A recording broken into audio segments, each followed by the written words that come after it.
He was standing a few feet from a running magnetron, the size of a soup can, and humming with invisible power, when he felt something warm and wet spreading against his thigh. He reached into his trouser pocket. The candy bar he had tucked there that morning was gone. In its place was a sticky brown smear, melted clean through the wrapper, soaking into the cloth. Any other man would have cursed, wiped his hand on a rag, and gone back to work. The year was 1945. There was a war on, and the machine in front of him was a weapon, a vacuum tube that generated the radio energy behind radar, the eyes that let Allied ships and planes see in the dark. Nobody was thinking about lunch, but the man wiping chocolate off his fingers was not any other man.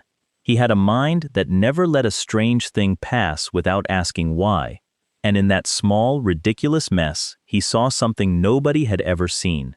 He saw a machine that would one day sit on a counter in nearly every kitchen in America. He saw the box you used this morning to heat your coffee. His name was Percy Spencer. He never finished grammar school. He had no college degree, no doctorate, no letters after his name. He had taught himself nearly everything he knew while standing watch on a Navy ship in the dark. And the story of how a poor orphan from the Maine woods came to invent one of the most common machines on Earth is stranger and more human than the tidy version you may have heard. So how does a boy who left school at 12, who buried both the men who raised him before he was old enough to shave, end up holding the secret to the microwave oven in a sticky pocket? Stay with me, because to understand the melting candy bar, you first have to understand the man, and the man came up the hard way. Percy LeBaron Spencer was born on July 19, 1894, in Howland, Maine.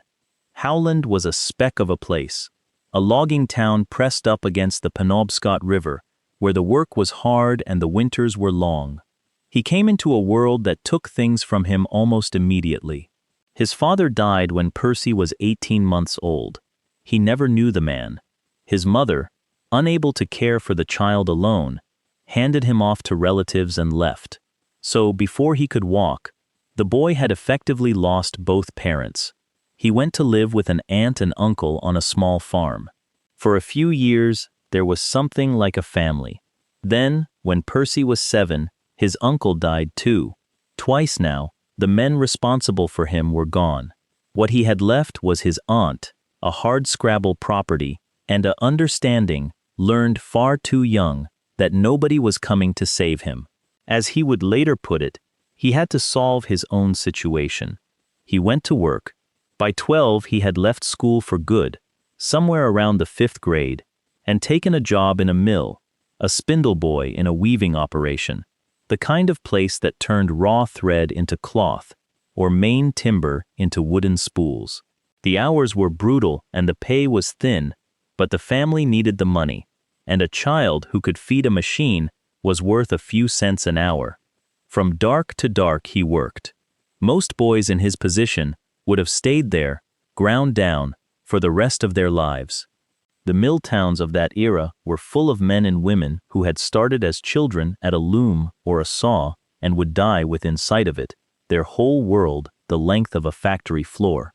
What set the boy apart was not his circumstances, which were common enough in 1906, but what he did with the few hours that were his own. He read. Whatever he could find, he read. And unlike most readers, he seemed to keep nearly all of it. People who knew him later would marvel at his memory, the way a fact or a diagram, once in his head, simply stayed there, available years afterward, as if he had filed it that morning. He was building, without quite knowing it, the only kind of education that was open to a penniless orphan, the kind you give yourself. Then something happened that changed the shape of his curiosity forever. A paper mill nearby was being wired for electricity. This was new magic in rural Maine in the first years of the 20th century. The town was getting electric light. The mill needed men who knew how to install the equipment, and Percy, all of 16, put his hand up for the job. He did not know how to do it. Almost nobody did. There were no schools for this, no manuals he had been trained on.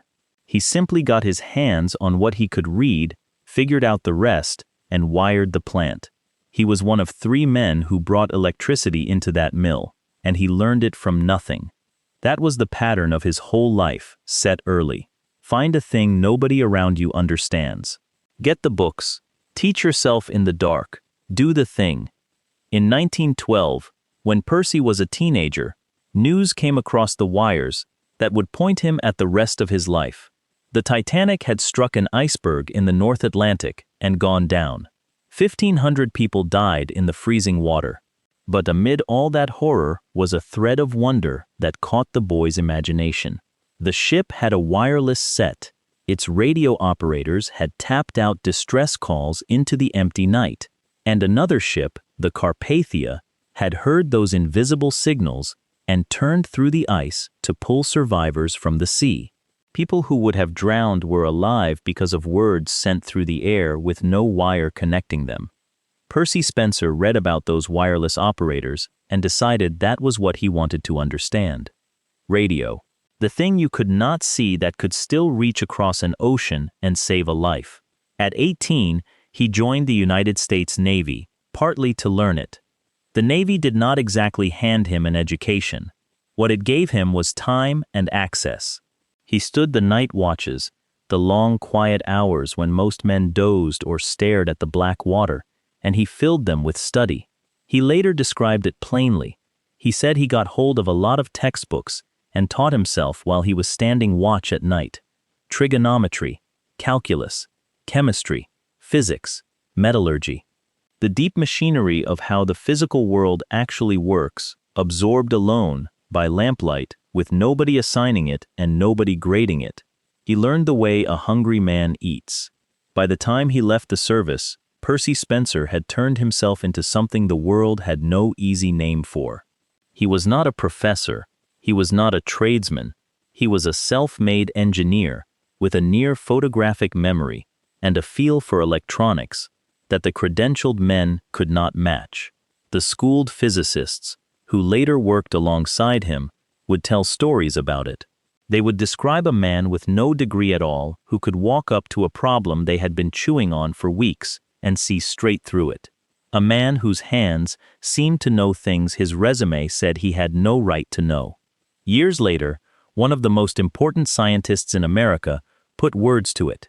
Vannevar Bush, the man who would oversee the entire United States research effort in the Second World War, the engineer who answered to the president himself, said that Percy Spencer had earned the respect of every physicist in the country, not only for his ingenuity, but for what he had learned about physics by absorbing it through his skin. From a figure like Bush, talking about a man who never finished the 5th grade, it was about the highest thing one human being could say about another. In 1925, that strange education brought Percy Spencer to the door of a small, struggling company outside Boston called Raytheon. The firm made vacuum tubes, the glowing glass valves that were the brains of early radios. It was a tiny operation. Spencer was hired as Raytheon's 4th employee.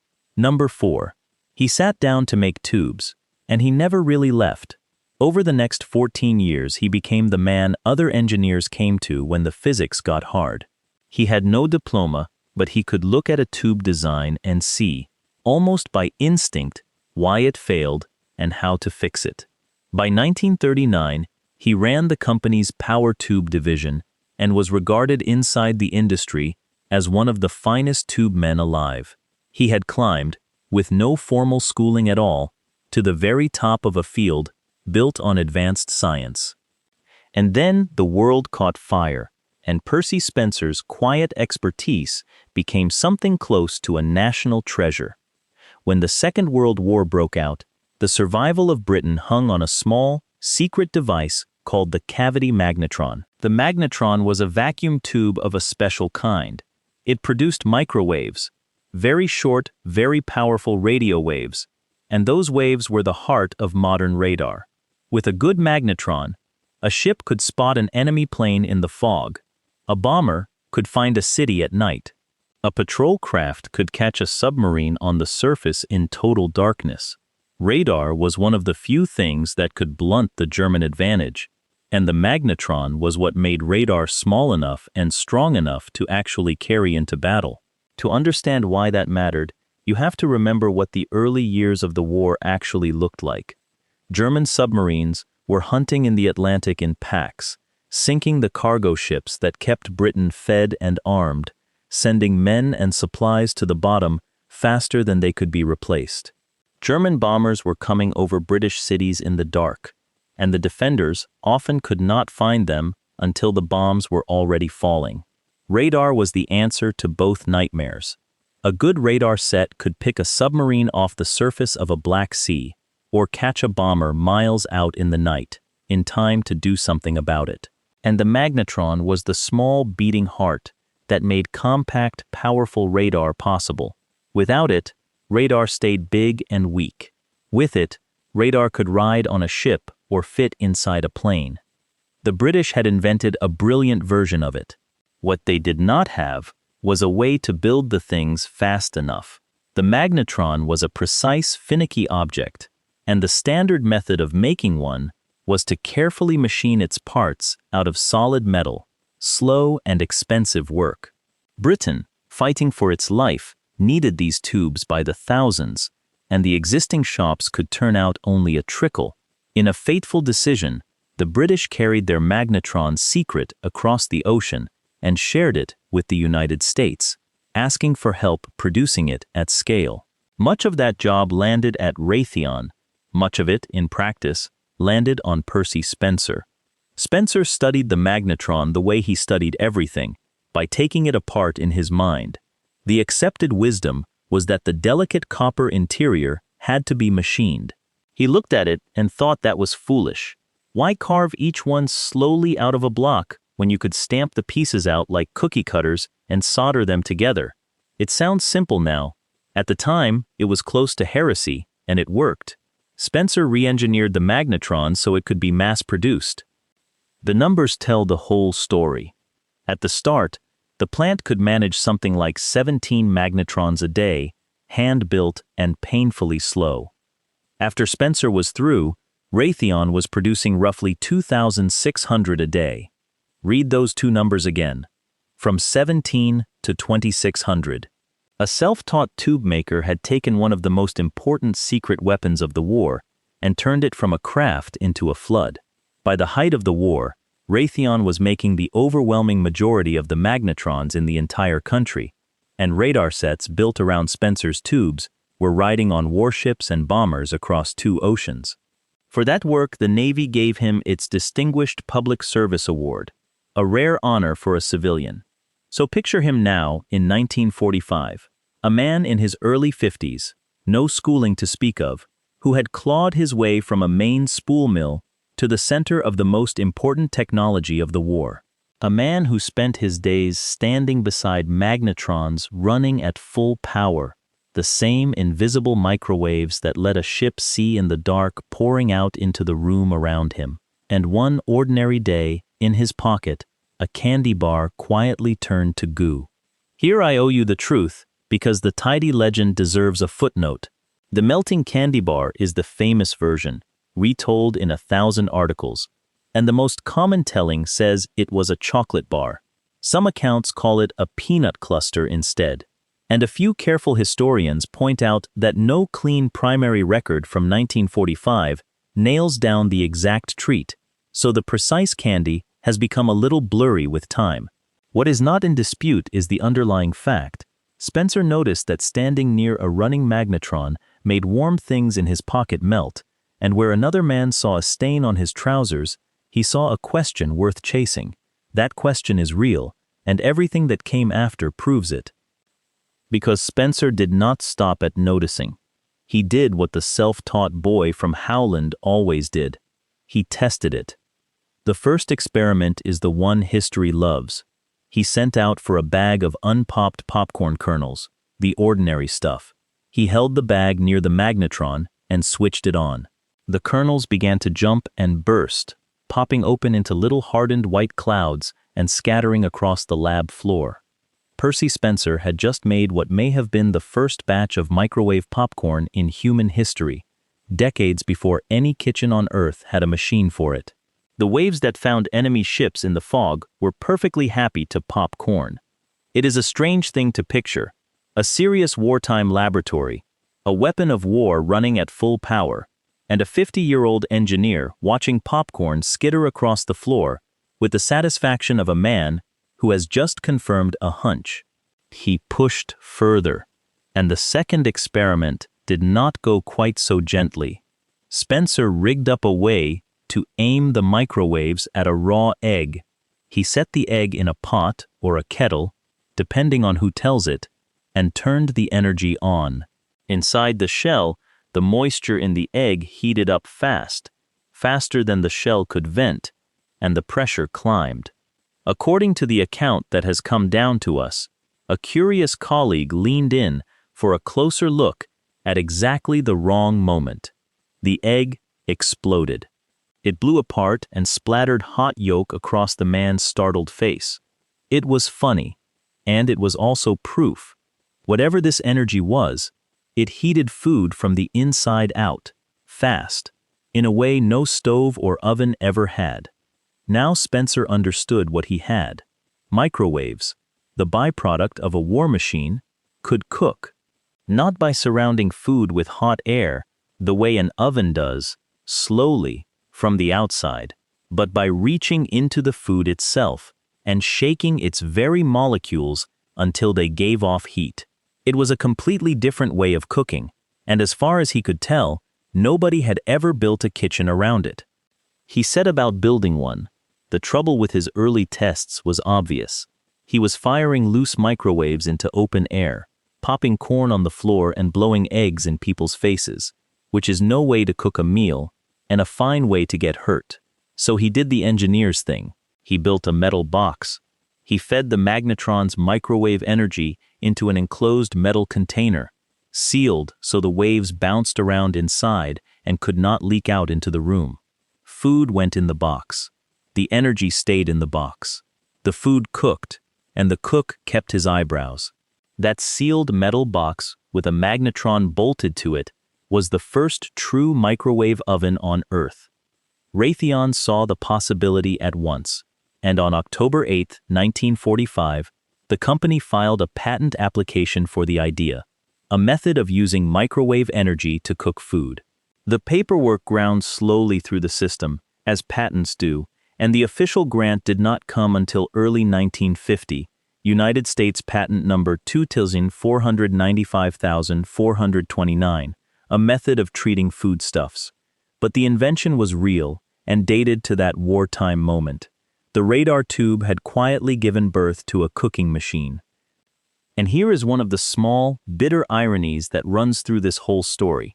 For inventing a device that would eventually sell by the hundreds of millions and change daily life for billions of people, Percy Spencer, by most accounts, received a token gratuity from Raytheon of about $2. $2. He did not own the patent. He was an employee, and the invention belonged to the company. Over his lifetime, he would put his name on roughly 300 patents, an astonishing number for any inventor, and almost unbelievable for a man who never finished the 5th grade. And for the most famous of them all, he got a $2 handshake. He never seems to have complained much about it. The work, for him, had always been the point. It is worth pausing on that number, the roughly 300 patents, because it tells you the microwave was not a fluke. A man who stumbles onto one good idea by accident gets a patent or two. A man with 300 of them is something else entirely. Spencer spent his career inventing across the whole world of vacuum tubes and radio and radar, the obscure, difficult, invisible technology that the modern world quietly runs on. The melted candy bar gets all the attention because it ends with a machine in your kitchen, a thing you can touch. But it grew out of decades of deep, patient mastery. The accident only happened to a mind that had spent 40 years getting ready for it. That is usually how lucky accidents in science work. They land on the one person prepared to understand them. But inventing the microwave oven and making it something people would actually use turned out to be two very different mountains, and the second one took more than 20 years to climb. When Raytheon brought the first commercial microwave oven to market in 1947, it was a monster. They called it the Raytheon, a proud nod to the radar technology inside it. Picture the opposite of the neat little box on your counter. The 1947 Raytheon stood nearly 6 feet tall. It weighed around 750 pounds, roughly as much as a small horse. It ran so hot that it needed plumbing, an actual water line to cool it down. And it cost about $5,000 at a time when $5,000 could buy you a very nice house in much of the country. This was not a kitchen appliance. It was a piece of industrial equipment. So the early Raytheons did not go into homes. They went where money and volume made them make sense. Big restaurants, where a busy kitchen could plate a hot meal without a wall of ovens. Railroad dining cars, where a cramped galley could reheat meals for a packed train rolling across the country at speed. Ocean liners. Vending operations that wanted to sell a warm sandwich at the push of a button. Military mess halls and ships, where the technology had come from in the first place and where feeding hundreds of men quickly was a daily problem. There is a certain logic to it. The machine that was born to help win a war went first to the places that fed crowds on the move. For most of the late 1940s and through the 1950s, the microwave was a strange, expensive curiosity that ordinary Americans might read about in a magazine but would never own. It heated food by invisible rays, which sounded like something out of a science fiction serial. It weighed as much as a refrigerator. It cost as much as a house. And the very idea of cooking without fire, without a flame or a glowing coil, struck a lot of people as faintly unnatural, even a little alarming.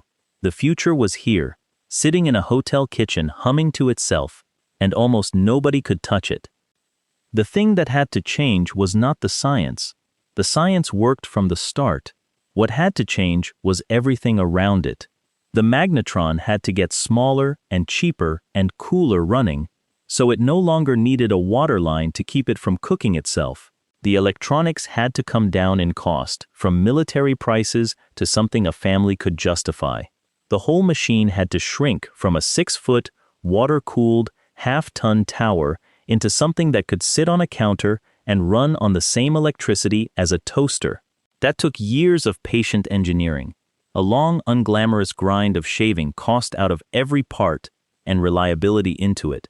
The kind of work that does not make headlines, but is the only thing that ever actually puts an invention into people's hands. Plenty of brilliant inventions die in exactly this gap, the long valley between the first working model and the affordable everyday one. Many never cross it at all. The microwave nearly did not. The turning point came in the mid-1960s. Raytheon bought an Iowa appliance company called Amana, a maker of refrigerators and freezers that knew how to build things for American kitchens and sell them to American families. With Amana's know-how, the two finally cracked the problem. In 1967, they put out a machine that changed everything. It was the countertop Raytheon. It was small enough to fit on a kitchen counter. It plugged into an ordinary wall outlet, no plumbing, no special wiring, no 6-foot tower. And it sold for $495. $495 was still real money in 1967. Not cheap, but it was the price of an appliance instead of the price of a house. For the first time, a middle-class family could conceivably own one. 22 years after a candy bar melted in Percy Spencer's pocket, the thing he had glimpsed in that mess finally became something a person could put in their kitchen and use to warm up dinner. The giant had become the box. What happened next happened fast. Once the price kept falling through the 1970s, the microwave stopped being a luxury and started becoming an expectation. People who had grown up watching their mothers spend an hour reheating leftovers in the oven suddenly had a machine that did it in 90 seconds. By the mid-1970s, microwave ovens were outselling traditional gas ranges in the United States. By the middle of the 1980s, they sat in more than half of all American homes. Today, the figure is above 90%. The microwave went, in a single human lifetime, from a secret radar tube humming in a wartime lab to one of the most ordinary objects in the country, as unremarkable as a sink. It rewired how we eat, and not always for the better, which is part of the honest story too. The microwave gave birth to whole aisles of the grocery store that could not have existed without it. The frozen dinner you could have hot in 5 minutes. The bag of popcorn that pops itself, a direct great-grandchild of the Colonel's Spencer scattered across his lab floor. The reheated coffee, the steamed vegetables, the leftovers that no longer had to be sad. It handed time back to working families, especially to women, who in that era did the overwhelming bulk of the cooking and who suddenly had hours of their evenings returned to them. It changed the very rhythm of an American night, the moment a family sat down to eat, the way a teenager could feed themselves at 10 at night without lighting a stove. It changed our language too, quietly, the way only truly common things do. To nuke something, to zap it, to microwave it, a verb that did not exist before the machine did. A whole generation grew up for whom heating food meant punching numbers into a glowing keypad and listening for a beep, and to whom the slow oven of their grandparents seemed almost quaint. And it helped usher in a culture of fast, processed, single-serving food, of meals eaten alone and on the run, that we are still arguing about at our kitchen tables today. Doctors and parents debate it. Nutritionists debate it. Like most powerful tools, the microwave gave and it took, and it never asked anyone's permission to change the world it walked into. Percy Spencer lived to see the beginning of that wave, though not the full flood. He stayed at Raytheon, kept inventing, kept earning patents, and rose to a senior position at the company that had hired him as employee number 4. The man who never finished grammar school was made a Fellow of the American Academy of Arts and Sciences.